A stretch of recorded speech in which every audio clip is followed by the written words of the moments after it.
তো আজকে ভোর 4টের সময় উঠে পড়েছিলাম, কারণ আজকে একটু যাব আগুনের শীতলায় পুজো দিতে, কারণ তোমরা সবাই জানো আজকে মহালয়া। তো উঠেই আমি ফার্স্টে বিছনা টিছনাগুলো গুছিয়ে নিলাম, আর তোমাদের টাইমটা দেখালাম, এখন 4:15 বাজে। তো তারপরে বাইরে এসে এখানে দাঁড়িয়ে দাঁড়িয়ে আমি ব্রাশ করছিলাম, আর বাইরে দেখছিলাম পুরো ঘুরঘুরটে অন্ধকার। আমার তো প্রচণ্ড ভয় লাগছিল, যদিও বা মা ছিল। আর দেখো কি পরিমাণে অন্ধকার। তো আমি ভাবছিলাম কি করে বাইরে বেরোবো আমি এত অন্ধকারে। তারপরে এই যে আমি রেডি হয়ে গেছি চান টান করে, আর এই মার এই শাড়িটা পরেছি, কেমন লাগছে কমেন্টে জানিও। আর ও কে কে যাবো সেটাই তো বলা হয়নি, আমি আর কাকি যাব। কাকিকে ফোন করেছিলাম, কাকিও রেডি হয়ে গিয়েছে। তো এই দেখো কাকি আমি বেরিয়ে পড়েছি।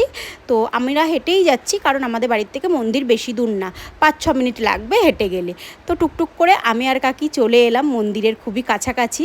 তো এসে তো আমার লাইন দেখে গাইজ মাথা খারাপ। এই দেখো এত দূর লাইন চলে এসছে, এখান থেকেও কিন্তু খানিকটা যেতে হবে, তারপরে মন্দির।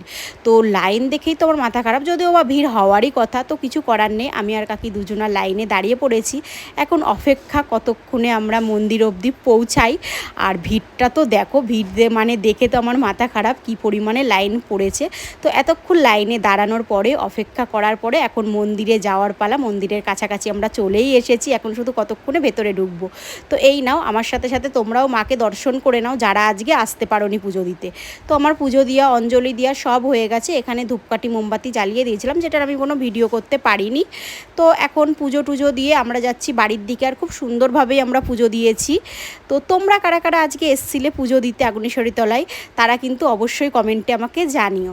তো ভাবলাম চলো একবারে হলো একটু বড় গোসাইও দর্শন করে যাওয়া যাক, তার জন্য এদিক দিয়েই আসলাম। আমার সাথে সাথে তোমরাও একটু সকাল সকাল বড় গোসাইয়ের দর্শন করে নাও। আর হলো ভাবছিলাম প্রথমে এত সকাল সকাল মন্দির কি খুলেছে, এখন 7টা 7:30 মতন বাজে। তো দেখলাম হ্যাঁ মন্দির খুলে গেছে। তো এই নাও, তোমরা দর্শন করে নাও, আর কমেন্টে কিন্তু রাধে রাধে বলতে একদম ভুলো না। তো চলো, টাটা।